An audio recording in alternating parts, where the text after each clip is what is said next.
Welcome, listeners, to a journey through the mind of cinematic master, a virtuoso of suspense, and the original master of suspense himself, Alfred Hitchcock. Today, we're delving into the captivating world of one of the greatest directors in history of cinema. It's a journey filled with intrigue, mystery, and psychological depth, and we're exploring it through the lens of three of his most iconic works. We will be unlocking the secrets behind the airy shower scene that redefined horror, stepping into the vertiginous world of obsession and identity, and uncovering the shocking tale of a quiet coastal town under attack from an unexpected and relentless enemy. As we embark on this cinematic adventure, prepare to be captivated by the storytelling genius of a filmmaker who made your heart race, your spine tingle, and your mind spin with delight. These are not just films, they are Hitchcock's masterpieces. So dim the lights, settle in, and let's begin our journey through Psycho, Vertigo, and the Birds. Get ready to experience the thrill of Alfred Hitchcock's legacy like never before. You are listening The Jaftaf Show. And we are the Jaftafs, Now, let's talk about the man himself, Alfred Joseph Hitchcock. Alfred Hitchcock. Born on August 13, 1899 in Lainston, London, England, was one of the most influential and iconic filmmakers in the history of cinema.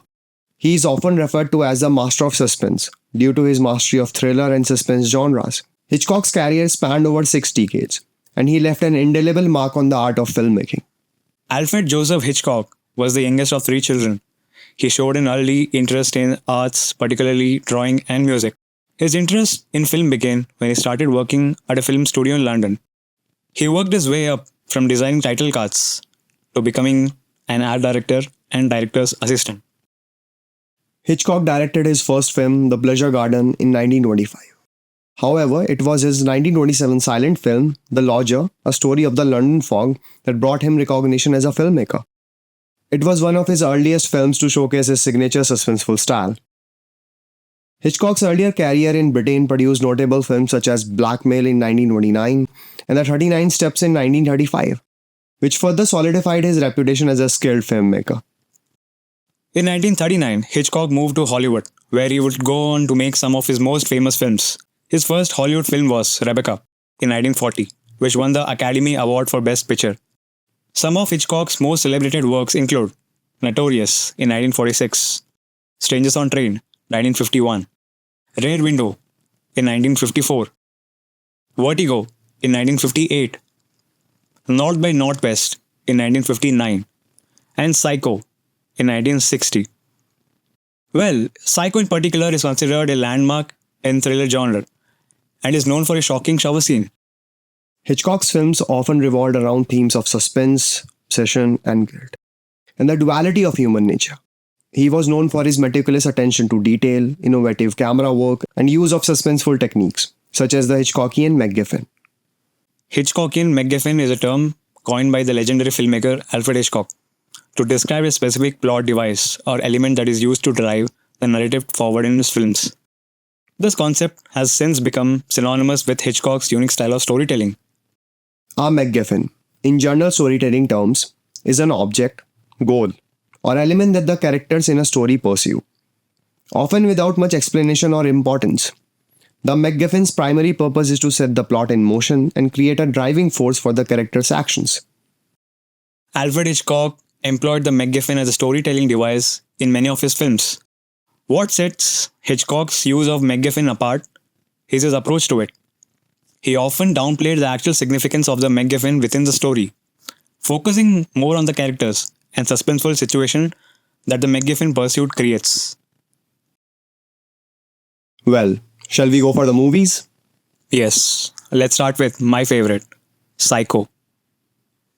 Psycho is renowned for its innovative storytelling and cinematic techniques, including its shocking shower scene, which has become one of the most famous sequences in film history. The movie's exploration of psychological themes and the duality of human nature has left a lasting impact on the horror genre. The movie is based on 1959 novel of the same name by Robert Bloch. Psycho is widely regarded as one of the Hitchcock's most iconic and influential works, known for his suspenseful storytelling and groundbreaking cinematic techniques. The screenplay was written by Joseph Stefano and the cinematography was executed by John L. Russell. Let's start the discussion now. As you look at the title, you see there's a lot of creepy sounds. From beginning itself, the director wants to set the tone that is very creepy and horror. That's what the movie delivers. Yeah, well, how the titles are coming, overlapping each other. Basically, when you have to create a feeling, a thriller or suspense, anything, these kinds of genres that Alfred Hitchcock follows or any director follows, like sound is a very crucial thing that you have to have a hand on, right? So, yeah, means sound plays a crucial role. Look at the shower scene. The main thing is like the violin and the strings makes the whole scene lit. I read in somewhere where the main reason the strings were used because the cost was very less for the production. Yeah, well, they were very creepy actually. At that time, they were actually giving you those chills. You're right, those chills. That cheap sound is making those chills, and I would say like, well, let's go for the direction part. So this movie is about the motivation of a person who is trying to solve a problem related to a person to them, right? Sam Loomis is the guy dating Marion, and like they discuss about the debts he is having, right? And then at that time she finally decides to like steal that money. Like she's a person who doesn't do that. She's a normal person who is just going with her life, and now she's in a complicated situation where she has to do something like that. Well, in the beginning of the movie, when I started watching, I was confused why she's stealing the money in the first place. Yeah. Like everything is going fine, and I was actually confused between Farewell and Phoenix. I was confused like where she is going, and then she is trying to come back to Phoenix only. In the beginning, it was very confusing, but I had to watch the movie twice, and that time I got the clarity. Okay. This movie can be explained in just one line. If money was not stolen, she would have been alive. Yeah, exactly. She would have stayed there in Phoenix, right? She was saying we should stop this and we should stop that. But well, let's forget it. Let's not go there. She even says that, right? You don't have to visit me hotel rooms. You can come to my house with my mother's photo in the front. Well, those parts are not that important. The parts which are actually important when she actually comes in another word, the word that is actually taken care by our antagonist, Norman Bates. Bates Motel. Guys, you should not stay in a motel which says Bates, okay? The stakes are very high. Okay. Yeah. The stakes are very high. So what are your thoughts about that? Yeah. So first of all, Bates Motel is very creepy place, and it gives the vibe of the Courage the Cowardly Dog. I would personally want to visit Bates Motel in real life because I'm very passionate of this genre. So I would like to visit, but I won't go alone, but I'll go with some few people because I want my safety. And don't eat anything there, and don't ask anything. Just go there and come back. Especially those sandwiches. And especially any day like it happened that I visit Bates Motel in the future, I don't want Norman peeping from the people when we are taking the shower. I don't want Norman peeping from the actually Marion should have closed the door in the first place. She did? No, she did or she did not? Yeah, she closed the door. Yeah, but before that, he was peeping, no? He was peeping from the frame, photo frame. But only the room was visible, no? Yeah. They have shown in the office part. Now then, he has 2 keys for every room, right? Yeah. They have shown it very clearly because, like, in these movies, the best thing what I like, they are not using those shallow depth of field. Right? Yeah. Deep focuses. Everything is visible, right? There are limited things that are visible in a shot, but you can see everything actually. Yeah. Yeah, obviously movies like Vertigo and all, they have used those shallow depth of fields, but it depends on the story itself. Yeah. But at that time we could have seen, they didn't use that rack focus thing and all. The whole scene is visible, like how Norman is taking out the key, one key out of it. Yeah. Right? That's why they say every shot, every element in a shot has a significance, right? In the first place, like why they are showing that part in the first place, right? So that was a very important thing, like how he could have entered the room. People would have asked, no, like how he entered the room in the first place. Who like how the mother entered the room in the first place. Yeah. Gun checkers, they use the term gun checkers, right? Like if they use gun in the movie, if they show gun in the movie, you have to show it using it. That's the rule of gun checkers. So I think that key holder was a gun checker for the movie. Okay, yeah, got it. But like if you are showing something, you have to use it. Yeah, that's the rule of the movie. So I think the key was the gun checkers at that scene. Yeah, but money didn't get used. Money, it got dumped. Yeah, money just wasted. Still in the United States, $40,000 a lot. It's like 30 lakhs. In Rupees. 30 lakhs. This was back then 1960. Inflation adjusted, it might be around 45. Well, $40,000. But when last time we were talking about this movie, right?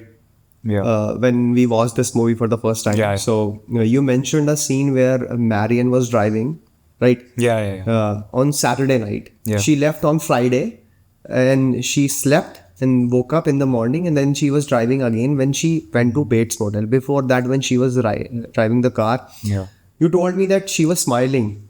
Yeah. She was looking in the camera and she was thinking about those scenarios that may happen. So basically that scene, like I just felt like Marion, while driving to on the way, she was just assuming these things would have been taking place there back there in Arizona. Like she stole the money, the landlord is pissed off, and her colleagues are finding her. So she might be subjectively thinking that this might be situations going on there. And as soon as every scene cuts, you go close up to her face. End of the shot, you see that Marion is staring at the viewers, giving that very creepy look. The same look was given by Norman at the end of the movie when he was in prison. And there's a voiceover of his mother. So I think that both characters are very linked each other. So I would say at that time, I'm not sure about the connection, but I would say that both were feeling the same thing at that time. Yeah. Because both did something that was not accepted by the society, right? And people wouldn't have expected that from them, right? The things they did, and they are actually not blaming themselves for that.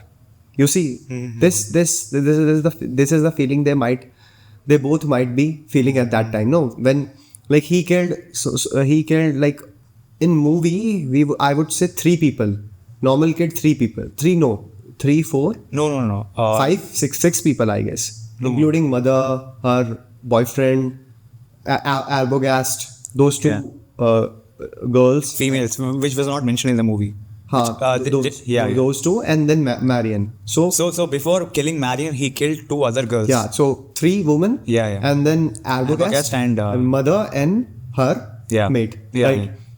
So even after doing all that and showing this dual personality, dual human nature, he was not guilty about it. Right. He was blaming her mother, and her mother was blaming him. Means he was in a vicious cycle at that time.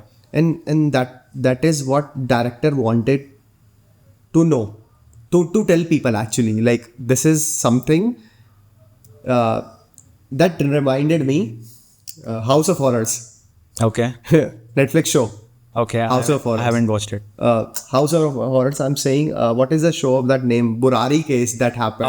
Burari deaths. Burari deaths. Yeah. Okay. So that is same kind of psyche that happened there. No. Yeah. Means the manipulation for the whole family. Yeah. So something like that. Like in that show, people are actually blaming that guy. Right? People were actually blaming that guy But I don't think he was blaming himself or he thought anything like that. Same as Norman. Yeah. Norman was not feeling any guilty, and that's why that smile. No. Yeah. That smile is a reason that we know what we did, but it is what it is. He wasn't guilty. Yeah, exactly. And that is the same thing with the Because I think that part, like, Norman was not actually normal. He was actually his mother, because subconsciously his mother took over his body, his mind and all. So whatever murders, like the world says that Norman has killed, actually the Norman didn't kill anyone. Like, his mother took over his body and killed them. So whenever like Norman gets to women very close, there's a part of brain where the mother is subconsciously stored there. It gets active and kind of gets very triggered. So that's the reason a lot of murders happened. Marion got killed and other two girls got killed. So I would say, like, that is the reason. That is the psyche, human psyche, right? So what happened is there, like, he was got tortured, or like He was pretty much traumatized. Yeah. Whatever his mother used to do, like he told the story to Marion that his father died and then her mother got alone, then she finds somebody, right? And then he also died. Basically, Norman killed both of them. So at that period of time now, when I guess the father died, Yeah. the loneliness of the mother actually made her so angry. Yeah. Made her so angry, so like fearful, and she had nobody but Norman.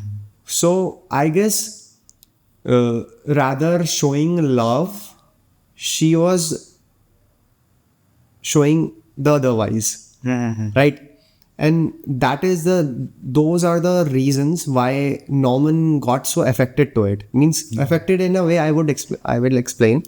Affected in a way that those actions, those words that she used to tell him, right? The things that she used to tell him, the way she used to scream at him, right? Basically, she was very protective for his child. Well, yeah, child also, but this thing was explained by the psychiatrist at last, right? Norman didn't want her mother to be with that guy. Yeah, right? Yeah. He wanted his mother to be with her, right? But she wanted to be with that guy. That's why he killed both of them, right? Yeah. So after killing both of them, it is what it is, that Norman created this ideology that if I go near to a woman, it will make my mother feel jealous. Yeah. Right.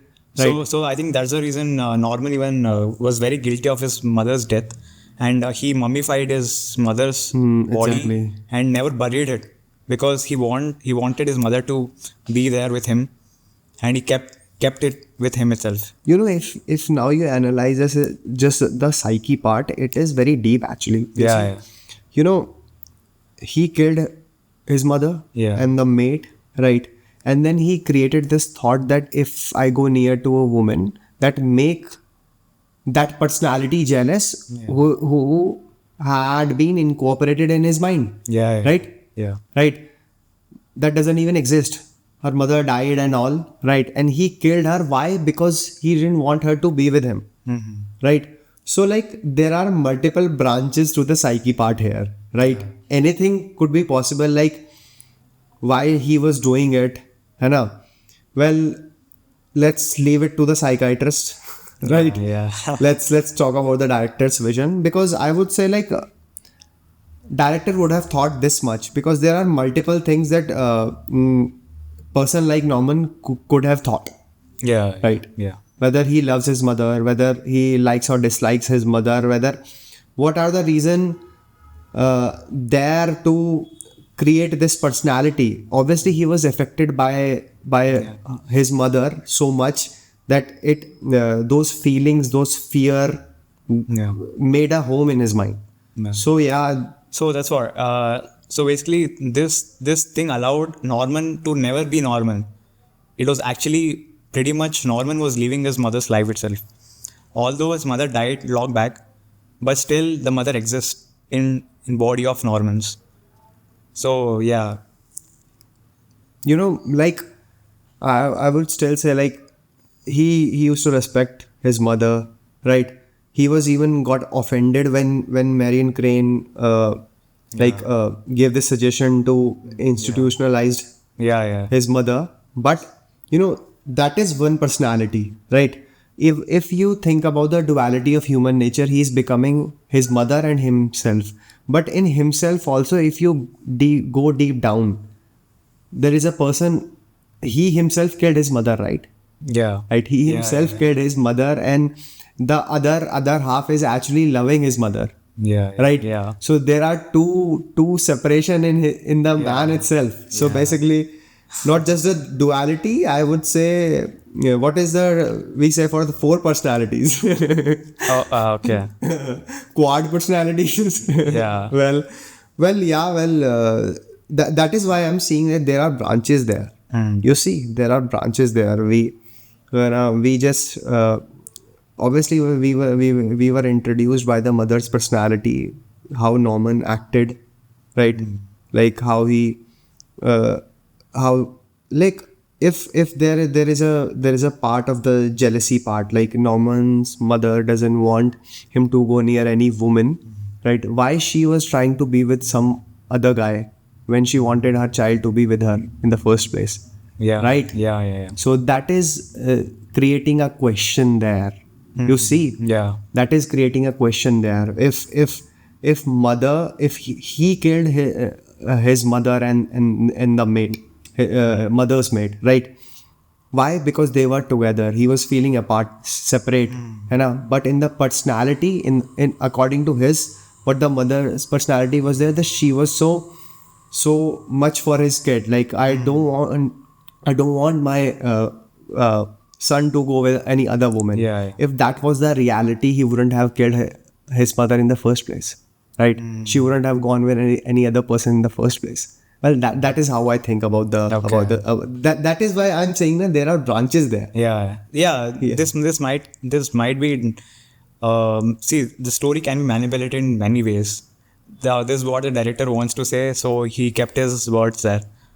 So if you think deep down there won't be a lot of aspects of Norman's life, his mother's life. So yeah, we can just manipulate his. Actually, the whole story in a book can be written for just the house part. Just like you explained those three. Yeah. Why don't you just explain that again? Yeah. Okay, I'll get to that point a little later. So what I'm saying that actually they could have made 3-4 parts of this Psycho, like the same director, Alfred Hitchcock. I just wanted more of mother's part and his family, like backstory. Backstory. I wanted one prequel, one sequel, and one present. So that would make like proper trilogy of Psycho.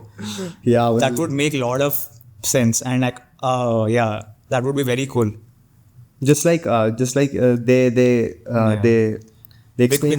Because I wanted to know what exactly his mother was going through, and what exactly made Norman to have this decisions, to take these decisions. Exactly. That is what I was talking about right now.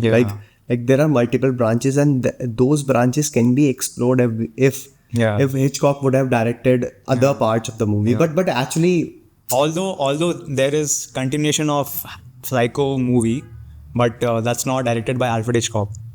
I don't recommend to watch it. Okay. Because I wouldn't. Yeah. But actually, I guess he was Alfred Hitchcock. He wanted and he did it. Right. True. So, I was about to say something. What was that? Yeah.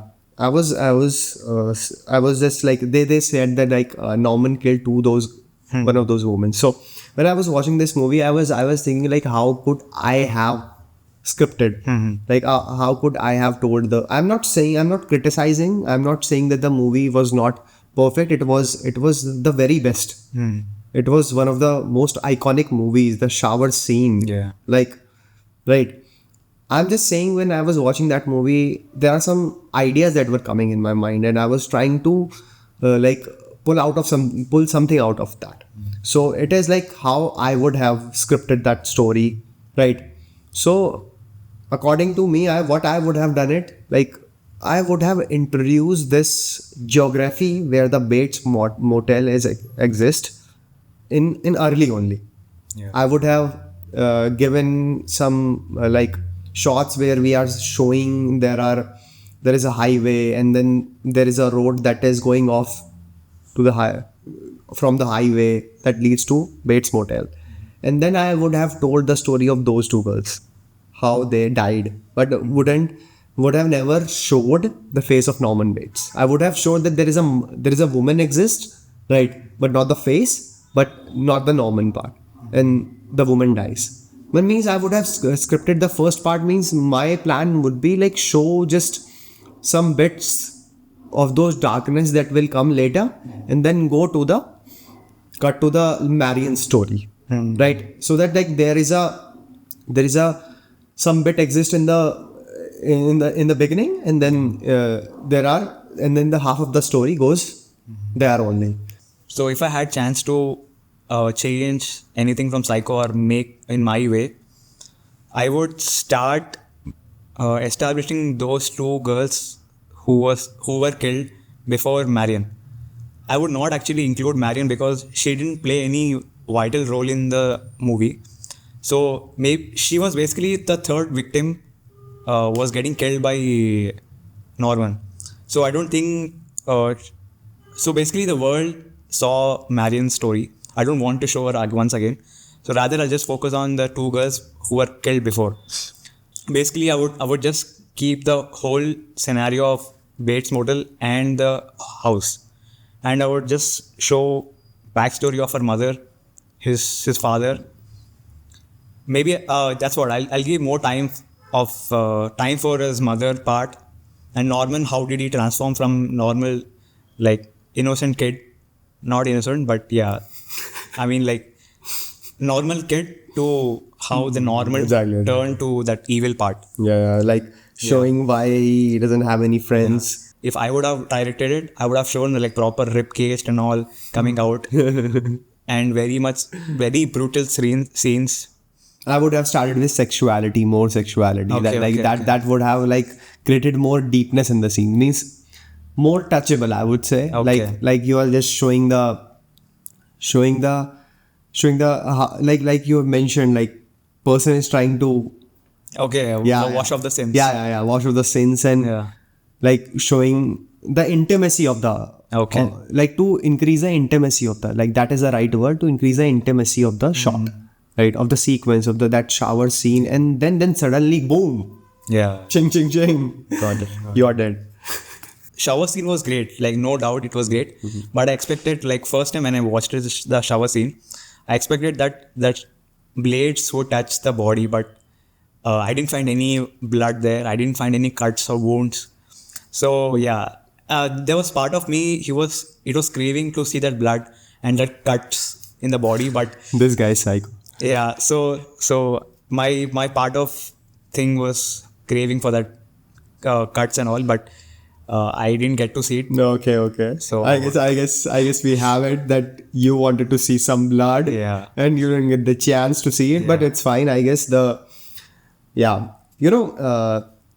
I've noticed one thing in this movie, and this is very strange. I don't know whether you have noticed or not. Okay. Whenever somebody is stopping at Bates Motel, na, in America, the cars are on the left steering, right? Yeah.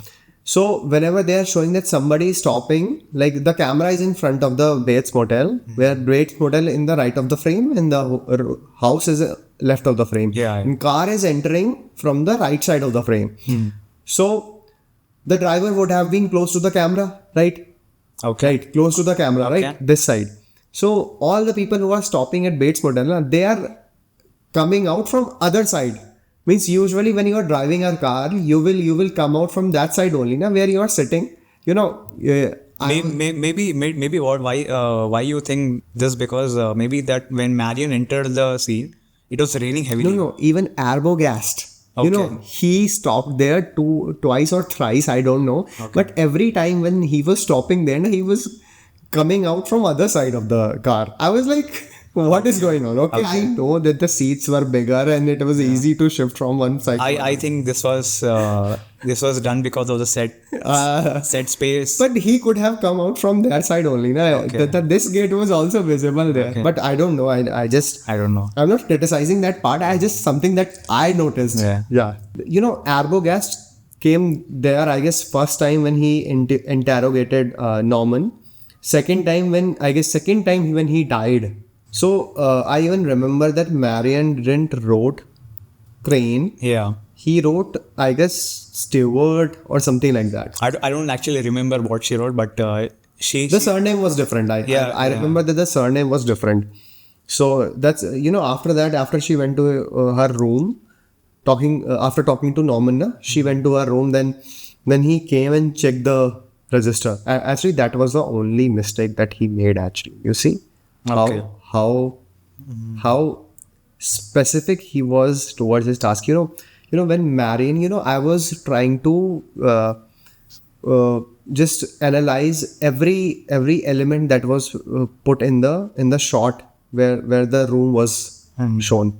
So like when she put that money in the newspaper and kept it on the bed, right?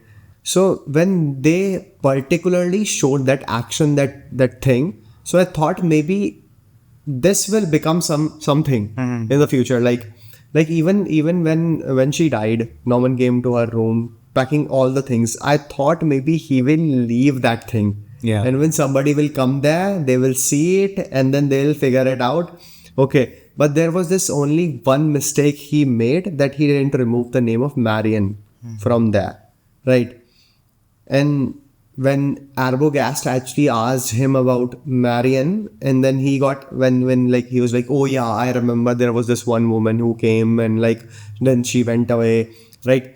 So that time actually we could see that Norman was getting nervous, right?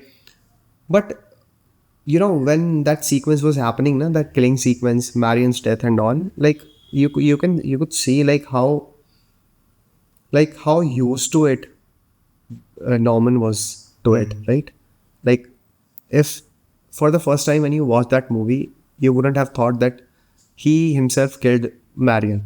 We would have thought that the mother killed Marion, and that he is trying to just help it out. Like he wouldn't want his mother to get involved in a murder, obviously. But the way he was doing it, everything, like how he cleaned all the bathroom, there was no nervousness on his face. The face was straight. He did everything. He kept everything in the car, and then he dumped the car just like it was supposed to happen. Yeah. Right. It was pretty normal for him. Yeah. So that is also part of that branch I was talking about. Just imagine for the very first time when you are introducing this sequence, what you would have imagined. But obviously that he is trying to covering for his mother. Yeah. But what about how a person faces like a situation like that, right? And this is where the Hitchcock comes. Yeah. This is I think that was one of the thing that psychologically he was trying to tell, that look at the guy. You guys are not looking at the guy. You guys still are shocked because of that shower scene. Yeah. But look at the guy. Like have you ever seen anybody who has seen a murder and then acting like nothing has happened? Yeah. Right? Just like he was just taking care of the things and then dumping it to something. Yeah. So I would add one more thing in this. During the shower scene ends, you see that Marion falls down the bathtub. So there the camera tilts towards the newspaper, the money in the newspaper, and it tilts to the window where the house is at. So basically it gives a glimpse that how why this murder happened because of the money, and the next cast is introduced for the house where the mother is there. And as soon as the camera tilts towards the house, we see that Norman running and coming towards Marion's place. and he shouts, "Mother, what have you done? What have you done?" So he comes there. He wraps her body, gets the car, and dumps to the water. So that was very smart thing, like starting and ending of the scene. Yeah. Well, that is a director's vision. He was introducing what happened, Yeah. why it happened, Yeah. who did it. Yeah. But still, people don't know the person they are saying is the person who did it, right? Well, that is the play of the story. Actually, the person who wrote this story and how the screenplay was screened, it was very great. Actually, it was a consolidated project. Mm-hmm. Like how the novel being written and how the screenplay was being written, and like Joseph Stefano actually wrote the screenplay. I think I need to give a shot of reading a novel. Yeah. I guess. Yeah, I would say like Robert Bloch. Yeah, 1959. He wrote this novel in 1959. Just a year back. Yeah. After that, movie came out. Yeah, and the camera work was actually very great. I would say. Yeah, the camera work, it's like just they have fit the camera on a crane and the crane is going everywhere. The point of view shots, point of view shots are everywhere. Any movie you watch on Alfred Hitchcock's, point of view shots are there. Point of view and the close up of the person. Point of view and the close up of the person. Like these cuts are always there. And the main thing of Hitchcock's movies, like there's a lot of isolation. You get a feeling of isolation, but still you feel that there's only 2 characters, 3 characters. You feel very isolated. Yeah. So, and very creepiness. That's a toll he keeps it. That's really interesting. Yeah, exactly. When means characters themselves are trying to show it. Like when Marion goes to her office, right? After making out with Sam, Yeah. she goes to office and then Spending good time with Sam. yeah. And then when she the way she was behaving, right? When the guy whose $40,000 are there, Yeah. like he comes, the landlord. yeah, the landlord, he comes there, like he's flirting with Marion, but Marion is not affected, Yeah. right? Marion is what it is, and the same thing being displayed by Norman itself. But Norman got nervous actually. In the whole movie, Marion was worried but never nervous. Yeah. Even I've mentioned that the only time Marion was happy, not happy, I would say the part of that movie which is in the equilibrium, right? Which is in the equilibrium part, is the part after Marion in Bates town. Bates was trying to tell how he thinks. And when I was watching that sequence when Norman and Marion were talking, I was thinking like in today's life, like who will talk like that?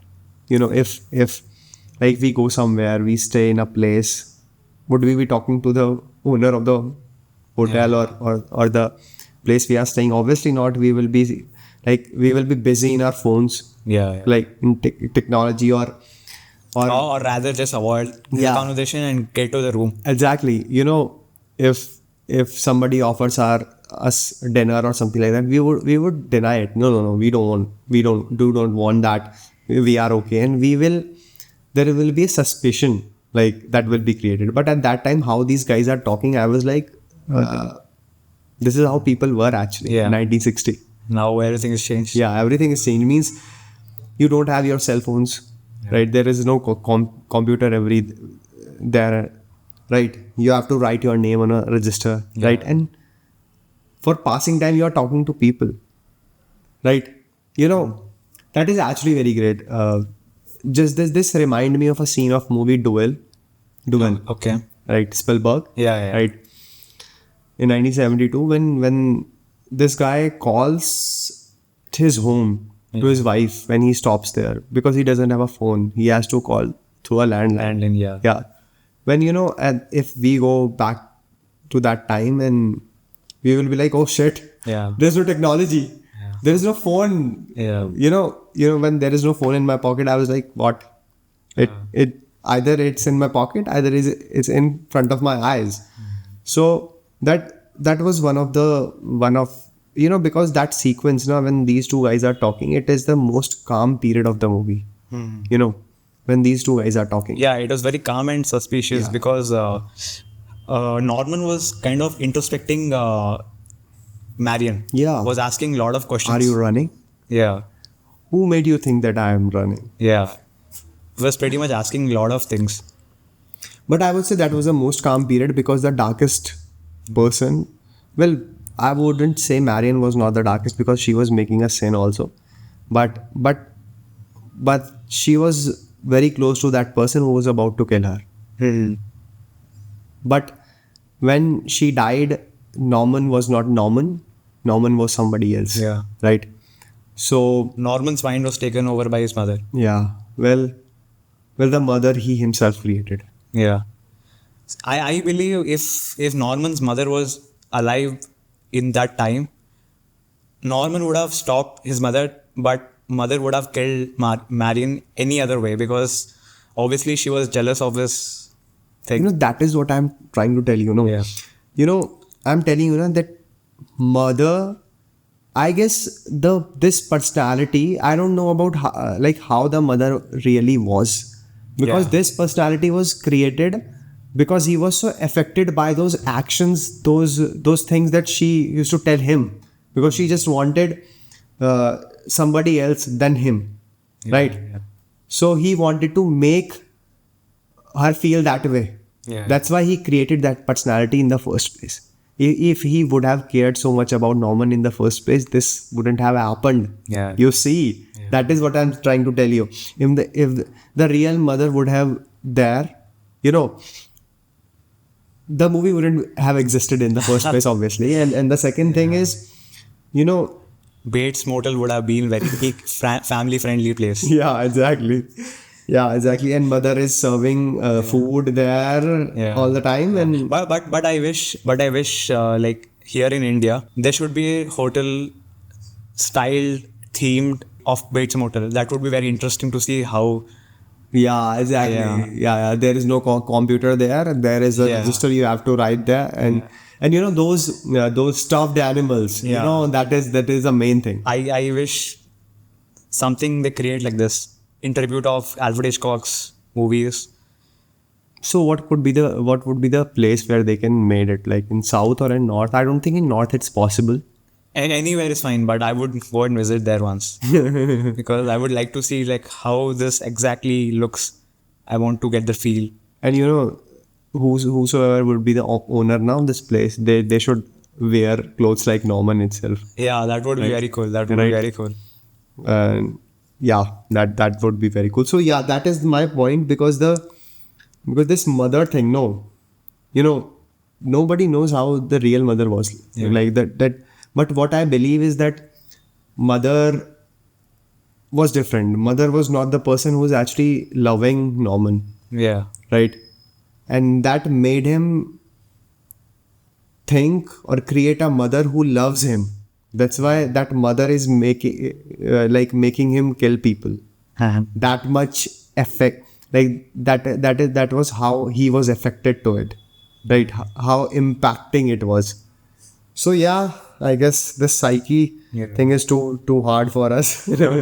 So when I was watching this movie, I was not scared at all, but I was surprised. Yeah, it was very surprising and very shocking. Yeah, shocking for other people, but for me it was very calm and very, I don't know, I felt very, very good. Yeah, well, look who is talking again. I mean, like, calm your darkness down, bro. Yeah. So yeah, I was saying like at that time when he died, how the mother, like the sequence, like how in a like a breeze. Yeah. Swiftly she came and then she started killing him. Yeah. And I love the camera movement there. Yeah. The way in Quentin Tarantino's movie, you have seen like he shows the whole geography from top. Okay. In Kill Bill and all. So like that only Alfred Hitchcock used from like top. You can see how the house is structured, and then the camera is going down and showing like how. So basically, the camera follows from the Arbogast's point of view, then goes up and over the top point, then where the mother comes and stabs in the head. That was very good, and that's the first time we get to see what the house looks from inside. Exactly. Yeah, and the other time we see the house from inside, like properly, is when the Leela and Sam comes in the house. They just showed 3 parts. Like one is like top floor, one is ground floor, and one is basement. The director wanted to show that super ego, and it. So yeah, super ego is like mother, where the top floor she was living there. Ego is where Norman stays, and it where the basement was there. Exactly. The darkest. Yeah. Place, So that was really symbolic and very very good use of the house. Technically, Arbogast got killed on the first floor. First floor, yeah. Yeah. Because he was kind of exploring the super ego part. Yeah, because the realm he was not allowed to. Yeah. Right? Actually, the killing is being happening there where people will least expect. The top part where actually we find that there is a calmness on the top, but it is not there. But in the darkest, in the deepest down part, the reality exists. Yeah. That is what The basement part. yeah, basement part where the reality was existed. The mother's mummified body was there. And So that's what, like, I feel the house is very symbolic. Like, reality is like you're buried deep inside in the basement, but your ego is still above everyone, like above super ego, like you're above the ego. Yeah, So yeah, even that can be very symbolic, that you're buried deep down, but still you're egoistic and very you're superior above everyone. So that's where her mother was kept. when they have shown the mother's silhouette for the very first time, Yeah. it was first floor only, I guess, through window. At that time, they wouldn't have allowed the kids to watch that movie, literally. Now you imagine the scenario, when I was a kid, around 10 years back, I was not very much scared with the scenes, Yeah.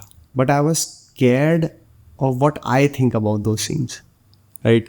Now, how terrifying it could be to be in that basement, right?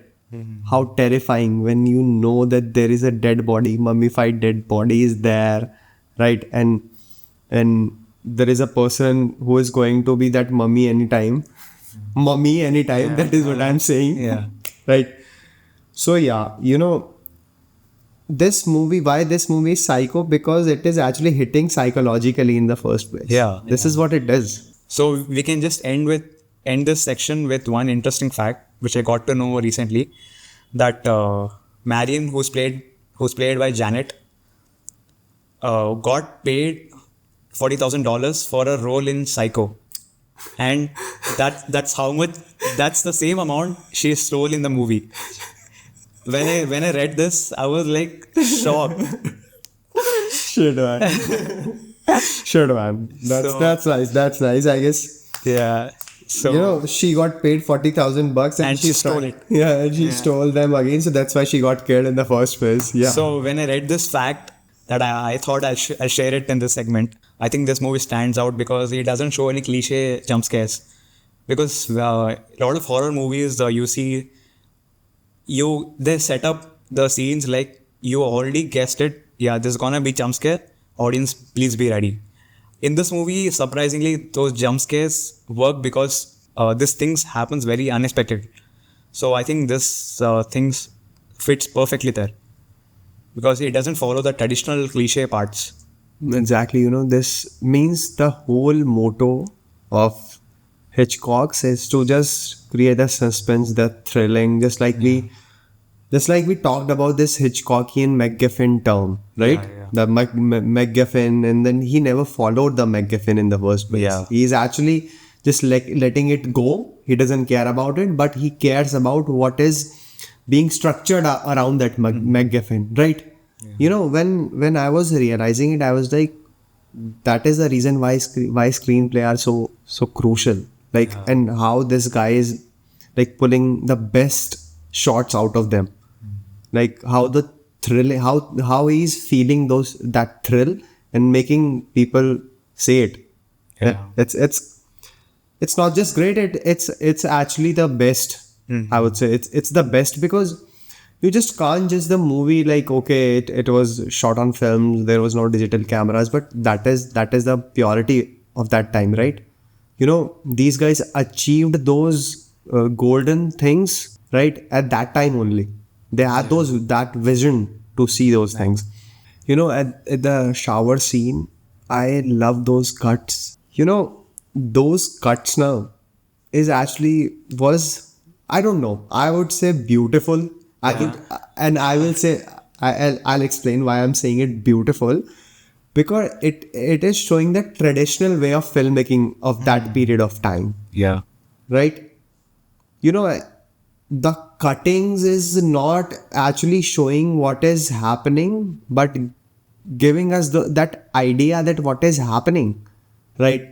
Not directly showing the stabbing part. Obviously, they would have showed it.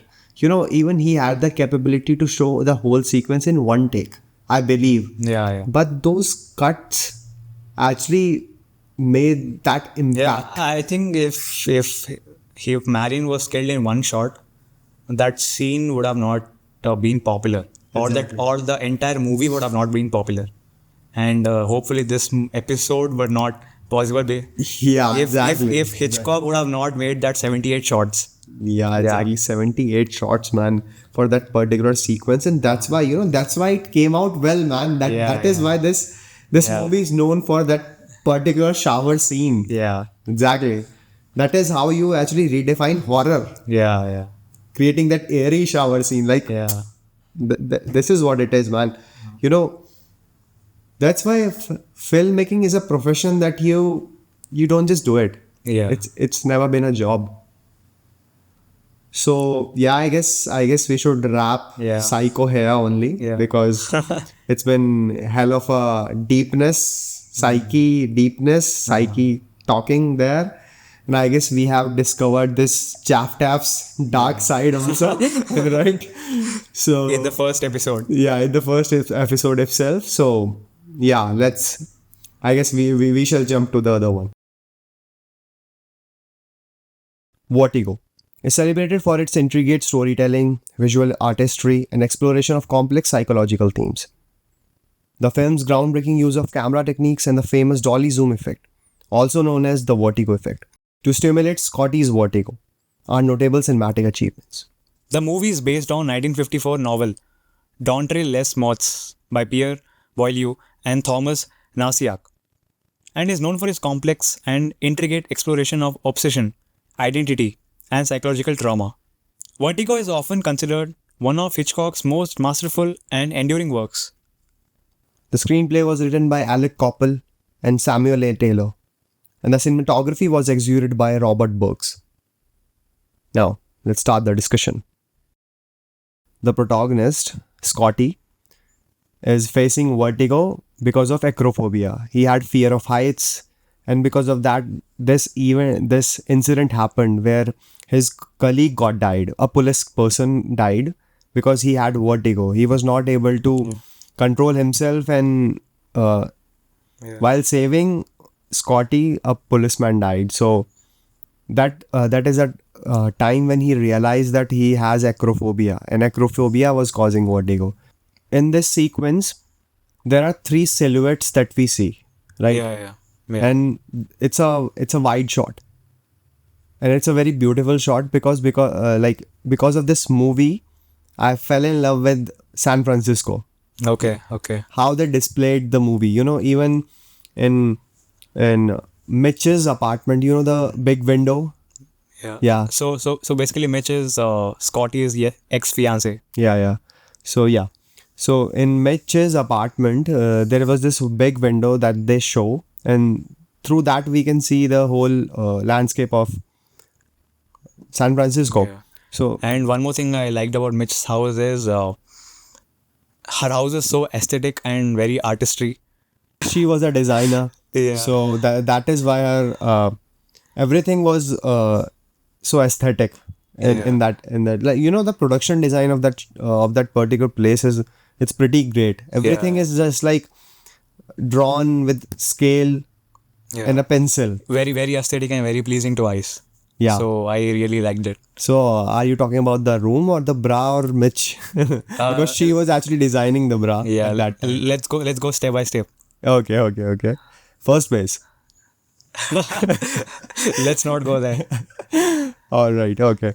So, so like director, the storyline is pretty simple, and right. One someone wants to kill his wife, and wants to pretend like it never happened, and that's why he uses his friend, right? Yeah. But how the scenarios revolve around from one place to another, that is also causing a vertigo for the viewers. yeah. That is also a reason this movie is actually a significance. Like that's how it is showing vertigo is happening.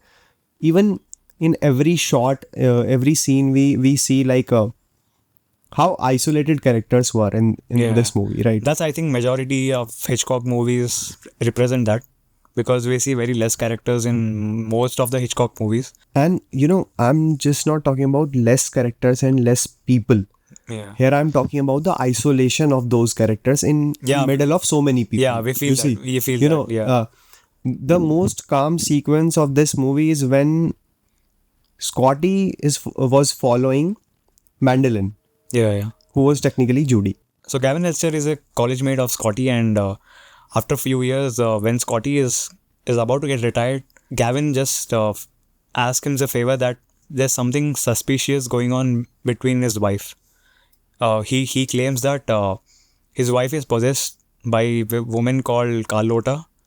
Yeah, so basically Gavin Elster is a person that Scotty mentioned while he was talking to Mitch in their apartment. And how, like, he was just, because they were not that good friends, how he was mentioning it in the talk while he was talking to Mitch. But when he met him, like, after so many years, and he was telling him, like, Gavin, like, how established you are. Everything is sorted for you. And I am like, he wanted to be a judge. He wanted to be a police commissioner. Police commissioner. He wanted to be a police commissioner, and he was a detective. But he wanted to retire because he had this acrophobia and that's vertigo. why that he found a reason that he was thinking that he cannot overcome. Yeah. And Mitch told him that you need something to this, like the event that happened with Scotty, like somebody was trying to save him, and he was hanging to the apex of a terrace, right? And while saving him, the police person died, and at that time the director used this vertigo shot, right? Vertigo effect. And dolly zoom effect. Dolly zoom, yeah. That is like one of the most iconic shots that were discovered at that time. Which is even called as vertigo effect. Yeah. So the dolly zoom helps to isolate character. Like everything is going forward and backward, and the person is in the middle, but we can feel the isolation. He created this way, like how he would have thought to create this effect, like how he would have I'm talking about the director right now. So how he would have thought about it, like this is the true visual representation of vertigo, right? And this guy had a lot of great vision. Exactly. Means how much can you think? Like it was 1958, right? Yeah. 1958, and this guy had this visions like, I can see like how can I create a vertigo? Yeah. Like if I have to visually represent it through someone's eyes. This comes Hitchcock's taste. He wanted even the audience to experience like what Scotty felt. So I think that's really good. Today's movies, dolly zoom effect being used, but the character we can see in the middle. So we see that isolation is being happening. The scene is being stretched, but the character is in the middle. We feel the dolly zoom effect. But why in this movie it is more impactful? Because he used it as a point of view shot. Yeah. You understand? Because that why this vertigo, like how a person feels or sees when vertigo and even, happens. And even to just give the point of view of Scotty's. So to show that what Scotty had the point of view. Maybe people are not able to feel, but they actually can see what the protagonist is seeing right now. Yeah. He just wanted to show that when any person like suffers from vertigo, how does the individual sees the world. A true visual representation, what a person sees. Yeah, this is the capabilities. It's not just a regular director we are talking He about achieved here. in those You know, days. the appreciable part is that imagining to create something and then creating a benchmark out of it. This is the most appreciable thing. And at that time, I don't know how people would have consumed this movie. Nowadays, when we come to cinemas, when we go to theaters, we don't see that good movies anymore. I think the audience, they were really lucky that they get to see they get to see innovations from very skilled directors. But I think there's a lack of skilled directors and vision. Guys, he is talking about the geography we live in. Yeah.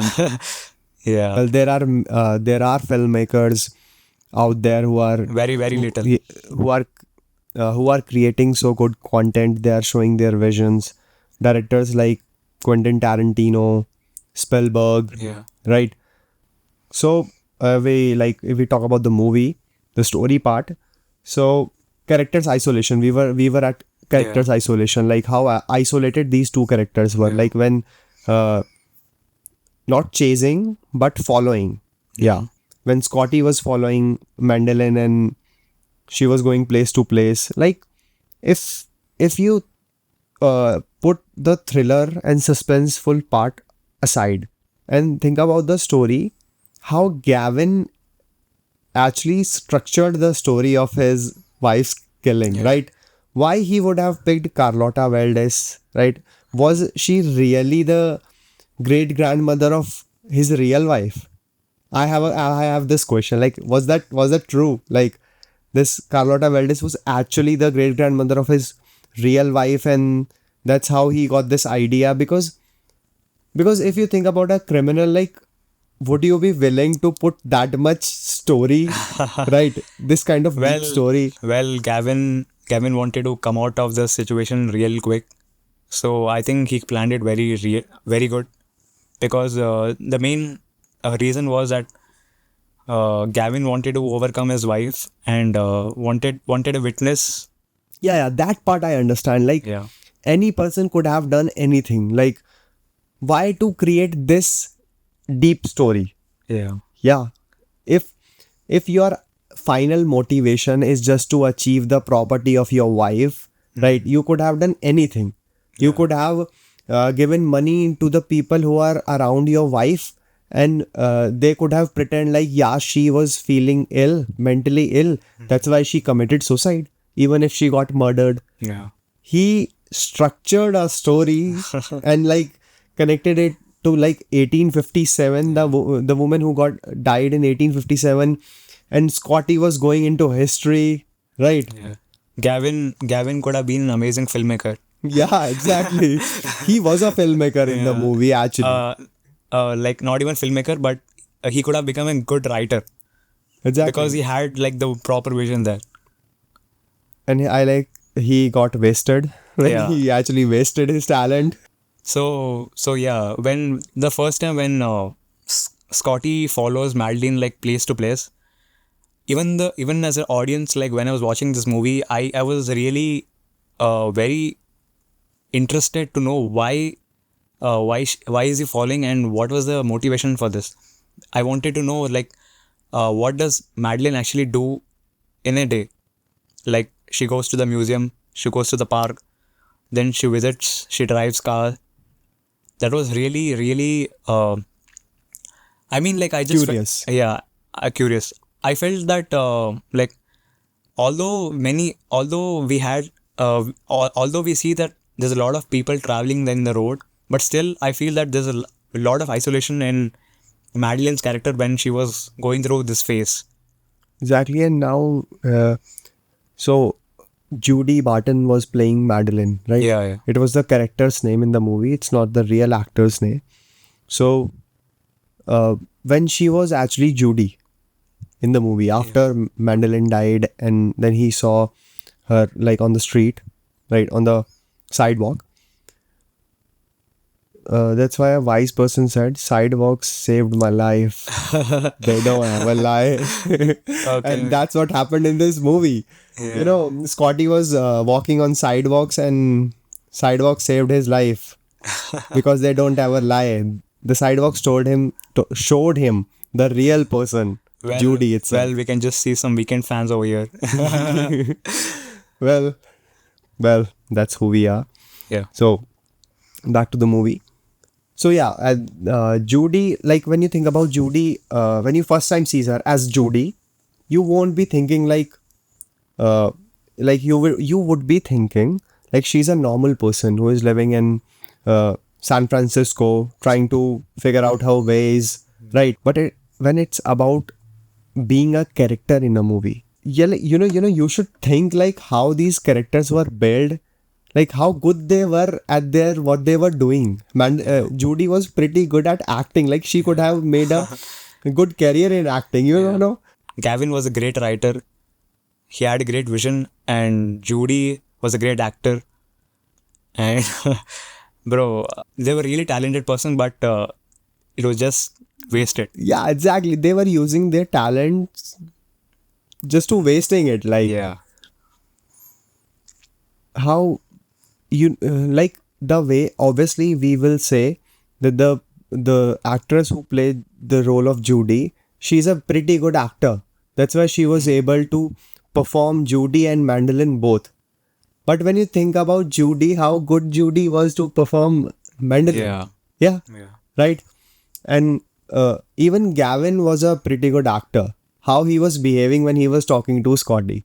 Making him realize like how painful it is. Like, me and my wife are good. Everything is good between us. But I don't know where she is going. Becoming Carlotta Valdez. She's possessed and shit. Yeah, she is possessed, man. Like, to execute something, how performed you can become. You know, that's, I'm being inspired by Gavin, I would say. Gavin would have been a great writer if he would have existed now. And these are the factors that you have to notice when you want to see how the screenwriters actually wrote this script. How powerful they made the characters in the story. Right? That's why all this happened in the first place. Those characters were pretty strong in their performance. I'm talking about the characters, not the actors right now. The characters. Gavin Esther, Judy Barton, how strong they were. But at a time, Judy could have done better things. Like, she performed all that role of Mandolin, seeing in front of her eyes like how a woman is dying, right? The real Mandolin that died. And she broke at last point. Yeah. Right. She just couldn't keep the necklace there. Even about the necklace, but you think about the personality could have different there. Yeah, obviously she was Judy from inside, and she started to love Scotty. Oh yeah, exactly, love. Yeah. Well, love. In this movie I realized something. In the second sequence when Scotty and Mitch were talking, so Scotty asked her, how's your love life? We were engaged once. But when at that time Mitch was like, she is not interested. But she got to know that Scotty is now with Mandolin. He loves her. Yeah. And now she is ready to become Carlotta Valdez herself. Like, this is what happens. When you are approaching somebody, they are like, no. I'm not talking about any particular person, but I'm just saying, like, why this thing has to happen. If she would have accepted him in the first place, this wouldn't have happened and we wouldn't be having this kind of story. Thank you, Mitch. Yeah. So when Scotty follows Madeline in different locations, we see that Scotty finds her attractive, and once he tries to confess that Scotty really likes Madeline, and they kind of get close to each other. And the part where Madeline jumps off the bridge in the water, It's the first time when these two characters come close and confess their love, and they kind of obsessed with each other, especially Scotty. Scotty was really, really obsessed with Mandolin, and when he saved Mandolin from drowning there, the next day when she realizes that she's been saved from Scotty, then she comes to she comes to Scotty's house, writing a letter of gratitude, and there we see that slowly things You know, started to take point. at that time, I was able to see for the wide shot. You know, when Mandolin was standing near the door, and Scotty comes in frame, and he's in his car. At that time, I could see that there is a natural light all over the place. But then they cut to the close-up shot. I could see the artificial light there, right? You know, I could see the difference between shadows. Obviously, it was afternoon shoot there. Yeah. So, you know, these things were so much noticeable. You know, we as a filmmakers, we are able to notice these things. Yeah. But if somebody else watches that movie, na, they will be able to tell that too. Because in today's movies, cinematography is enhanced, right? They match the wide shot and the close-up shot so good, right? But at that time, it was not there. And I don't think in 1958 people were able to actually judge Yeah, that. I mean, they might not be having this resources where they could do achieve this, and I think maybe some budget restrictions or some any production. We don't know that. Well, I would say the technology wasn't there. Yeah, Maybe the times were different. Maybe that shot was done in studio. Yeah. You never know, because all the shots they were driving the car. They were not actually driving the car. The medium shots, they were not driving the car. There was a film going behind them, and they were just rolling the steering. That's it. yeah. Obviously, they wouldn't allow actors to drive the car because even the director and the producer wants the actor to be safe, because that's how they're gonna get money from them. You know, today what they do, they actually make a rig or make a base where they put multi cameras today, and that's how they shoot it. But at that time, I guess that technology was not. You know, I love their conversation at that time, like when they were trying to tell each other, like, shall we hang out together or something. Well, that means their conversation at that time was very interesting, and I find it beautiful, I would say. Yeah. So they both travel to Muir Woods and Cypress Point on 17 Mile Drive. So there we can see that in the Muir Woods, we see that Madeline, strangely, she points on the wood circles and she says that she's born in this year and she dies over here. So this makes Scotty little anxious and worried that he gets that feeling that she's really been possessed there. You know, and those circles were actually telling the sign of vertigo, you know. Yeah. Correct. Those circles. You know, at that time when there was for some time, Scotty was not able to see her. She gone somewhere. I was like, is she really gone? Yeah. All these things Scotty was imagining. You know, at that time, my thought came there. I guess like he was just imagining Mandolin that because at that time, that was the second time this kind of scenario happened. You know, when they went to that motel where she used to stay. You know, when he goes into the motel, and he sees Mandolin over there, but she was not there. In the window. Yeah, in the window. So this wood sequence, I find it, I was thinking that I guess same thing is going to happen there. Mandolin was going to vanish and he's gonna think like, what is happening? But it didn't happen. I guess that was the time they made up first time. No, first time they get close when Madeline is being rescued from the water. No. At that time they didn't make out. You know, actually, forget it. But you know, the way they used to kiss each other, I never liked it. I was like, how people used to kiss each other. I mean, like at one point, I just felt they were not kissing, but they were just blowing air in each other's mouth. Yeah. Well, they were not really good kisser. Yeah. Good actors, but not kissers. Yeah. Good writers, good storytellers, good actors, but definitely not good kissers. Yeah. Well, this reminds me the scene when Scotty and Judy first time kiss. Judy as Judy. And there's this circular camera. Camera is revolving around both of them, and the And there we start with close up, then we go to mid shot.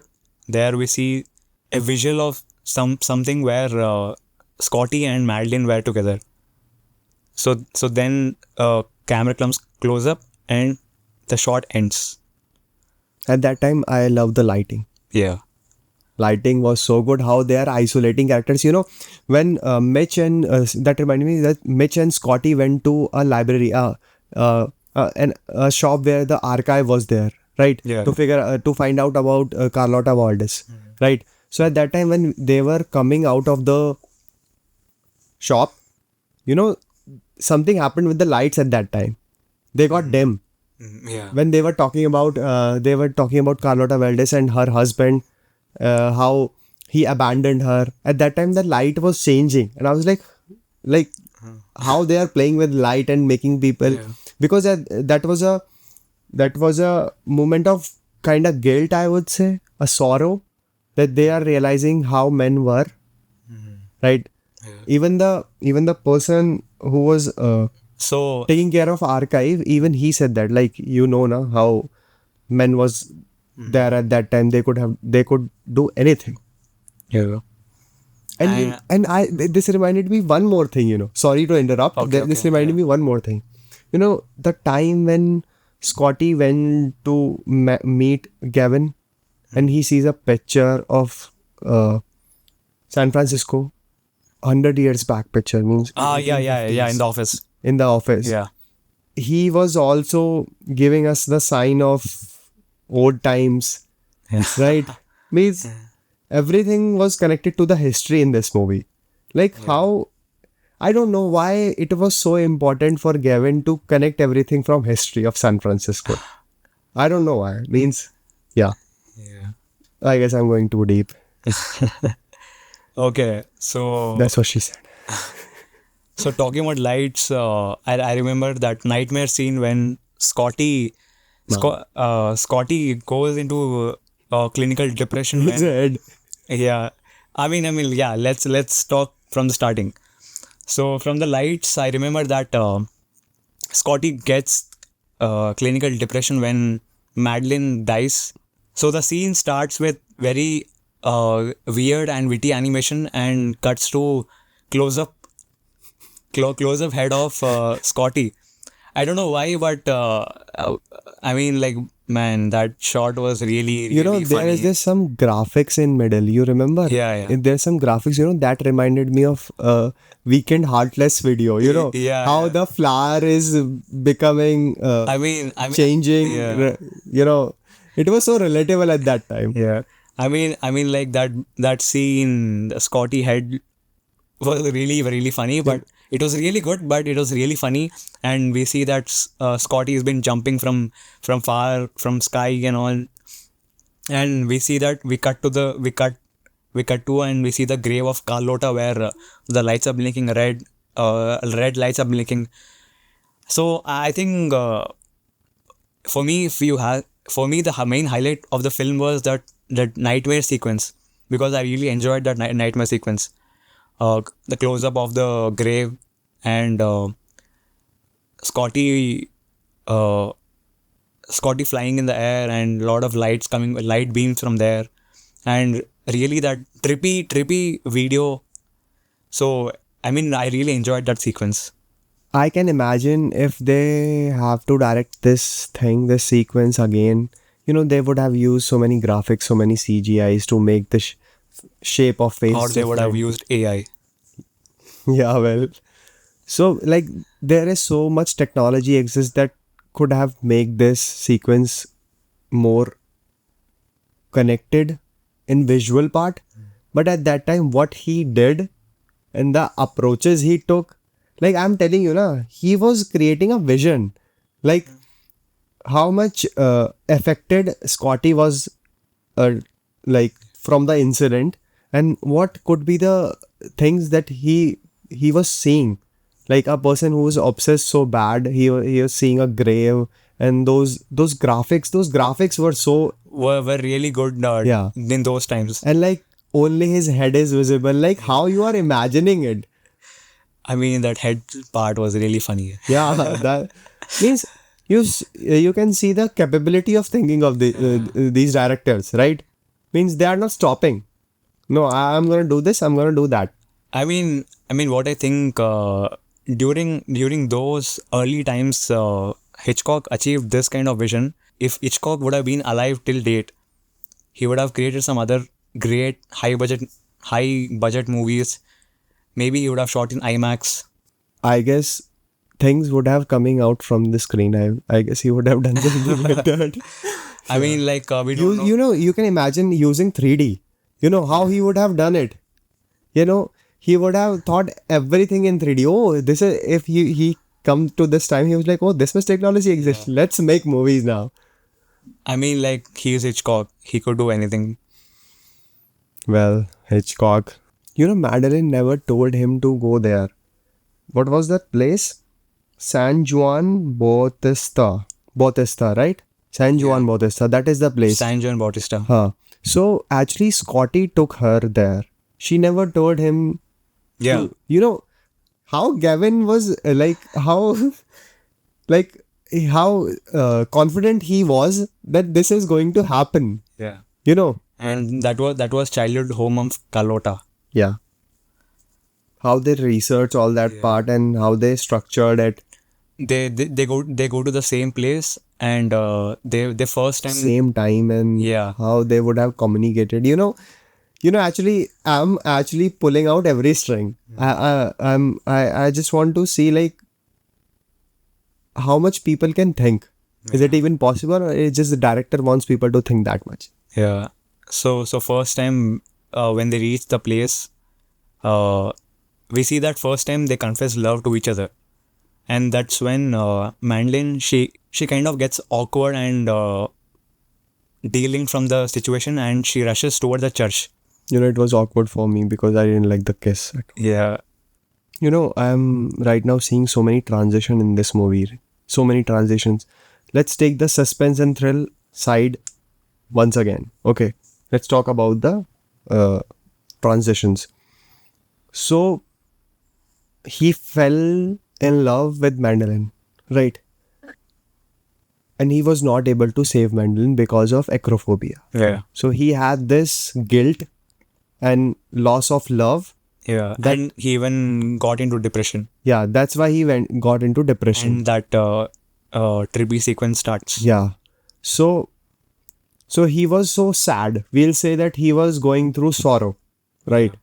He was not able to save the woman he loved. He was obsessed. I would say love, obsession, it's the same thing. It's the same. Yeah. But the next time when he sees Judy, and he changes her to... I mean, like, before seeing Judy, he gets a feeling that life is incomplete without Madeline. So he visits the same place where Madeline used to visit. I'm talking about the transition of a person.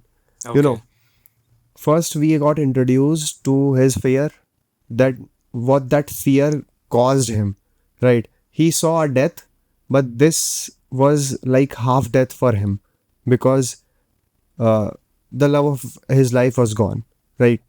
And then when he gets back with her, right, he wanted to change her into Madeline. He wanted to change Judy into Madeline, right? So that reaction when he sees Judy for the very first time and he wants to be with her, right? You know, there was no surprise there. It's like he was broken inside. He was just trying to recreate all those pieces together, right? We can see how broken he was, that, you know, sometimes when you lose something and then you got it again, you are a little happy, right? In the beginning, he was so helpless, but he was so determined to change her into Madeline, right? He was not stopping. And then after, when the appearance he wanted, he achieved, he took her to the place where I guess he was planning to recreate that scene so that he could save her. Right? I guess that was the idea. Right? I don't know. This transition is very unrealistic for me.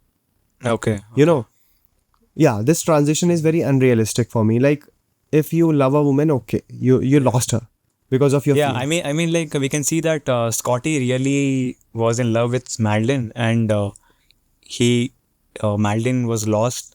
So I guess he never accepted Judy as Mandolin because I guess that feeling got into her that she's gone now. I've lost her. yeah, basically, he wanted Madeline uh, to come back to life, but has Judy resembles Madeline. So he tried every approach, like dye, like he told Judy to dye her hair, wear clothes like her, uh, wear wear clothes like her, wear jewelries, dye his hair blonde. Even when they both went to San Juan, right? And he was taking her onto the bell. She was so fearful, right? And she told him at that time what happened on reality, right? Like they planned the murder. Even at that time, he was still so determined that I want to go upstairs, right? What you want in your life, you just want the clarity of things, right? Now you have realized that something bad has happened. Why you wanna go upstairs? What you want to establish to go there? Oh, okay, this is the director's vision that he wants to start the story at a place and end the story at a place. This was a director's vision. I'm talking about that character. Imagine yourself, okay, you are so broken inside and you just want to go there and establish that, yeah, I can save this woman. But in the middle of the way, that woman tells him that all thing that happened wasn't true. Yeah, it was all planned by Gavin. But you can see how that loss of Mandolin hit him. Like he was so determined even after knowing the reality, he just wanted to establish what he needs to done in his life to recreate that scene to save Mandolin, the broken piece of his heart. But even the dialogue delivery was so clear and he wanted to go upstairs. This transition of that character, I just want more clarification on. Like like even after knowing the reality, right? Okay, I understand that he's so determined to overcome his fear, right? Yeah, I mean, Scotty loses his mind only when he sees that Judy has the same necklace where. But he was not acting like a person that who lost his mind. Okay, I understand the obsession part, but you know when he was taking Judy up to the bell, right? He was scolding her, right? When Scotty was taking her to the bell, right, up to the bell, he was scolding her, right? What you did, right? You have taken the money from him, right? Whatever he would have said to you, you did it, right? So what was the motivation to just overcome that fear, right? In the beginning I was thinking the motivation was to go up there and overcome that fear to make yourself realize that I have saved this woman. I could have yes, I have achieved that goal. That yeah, at that time if I would have achieved it, I would have saved Mandolin, right? That was the reality until you didn't know the reality. But when you got to know the reality, what was the reason go up there? Yeah. So what we think is like Scotty went forced Judy to go up because I maybe he was in guilt where maybe he was in guilt that if only when Judy dies, that's when he could overcome the guilt. That's the reason he was pushing Judy to go on the rooftop. But I don't think he planned to kill Judy in the first place. Yeah, Judy was never the plan. Judy was never to be killed. That's on that. Judy was killed only because when the nun from the back came, and she got feared and That shot was pretty good. You know, Yeah. I thought about this movie called Nun. yeah You know, and the silhouette, the replication of the nun was how they showed it, like that was the most Yeah. horrifying shot of the movie. That scene was really, really good, and it was really creepy. That scene was really creepy, and I really loved it. When Judy dies, he comes to the edge of the bell tower and looks down, looks everywhere, right? And I want to know at that time what he was feeling. He was feeling sorrow, he was feeling anger, he was feeling relieved, he was feeling confused. What is the feeling there? I'm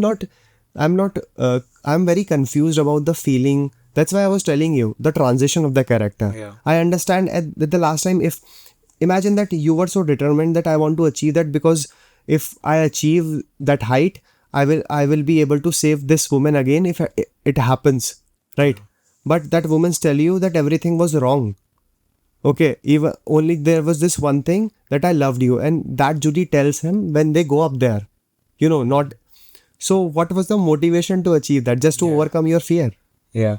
So in simple words, basically, Scotty just wanted to overcome his fear, and has Mitch told in the starting that one more incident you might come to normal. But nobody was forcing him to do that. Yeah. I mean, like, Mitch told her once that the same incident, if the same incident occurs, your fear of heights might go. So we see that first time when he gets the acrophobia, his fellow mate dies from the rooftop, and at the end when Mitch dies, I mean at the end when Madeline dies, at the end when Judy dies. So that was really personal to him, and that's when we see that Scotty was not fear of heights. So Okay. so I think that Scotty overcome his fear of heights. Yeah, obviously that was obvious that he overcome, but there were three incidents that happened where Scotty had to face heights. First, when police person died. Second, when Madeline died. Third, when Judy died. First two events are same in terms of what? Because those events were not created by him. They were created by the scenario, right? Both the events were created by scenario. Two people are following through over the roof, and then one falls down, and Scotty was not able to save him. But it's not like he created that incident. He took the thief over there or police person over there. They were just following the thief. Even in the second incident, he never took Mandolin to the rooftop of Bell Tower, right? He never took her there. She took him there. The situation took him there. Yeah. But in the third time, he himself was taking him and Judy there. I understand the point that he wanted to establish to himself that, yeah, for this woman, I can do this. But that woman was revealing you the reality, Yeah. right? Yeah. Okay, you want to overcome your acrophobia, but there could have been a different method of doing it.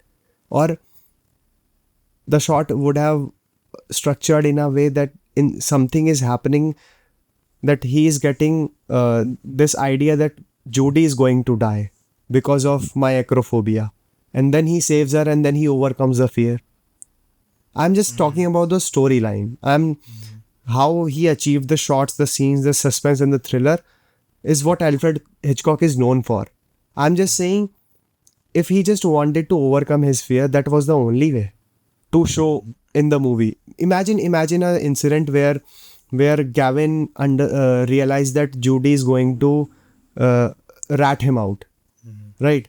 And then he wanted that person to kill Judy, the person who killed Mandolin, the real wife, right? Okay. And then he takes Judy to the bell tower, and Scotty is running behind, and then he gets stuck because he has acrophobia. Then he overcomes that acrophobia to save Judy Yeah. and kills that guy. You are understanding what the story? Yeah. So this is the same kind of incident that happened for the first time and the second time. The situation made him do those things, right? But when she had the fear of life, that is the time when she is making the confession. Yeah. Even when she was on roof, Scotty was never trying to kill her, right? But she dies. this is what happens. And actually, none came there. Like, it was like she was intentionally trying to scare everybody. Yeah. Second time when she came, that was... Oh my dear Lord, what happened? and when Judy dies, she rings the bell. What I think, Judy dies for no reason. Yeah. She was introduced in this movie just to fall in love with Two Scotty. times. She died twice, bro. But you never get the second chance when it's about life. And Scotty, bro, like Scotty, man. What? Scotty is like, am I joke to you?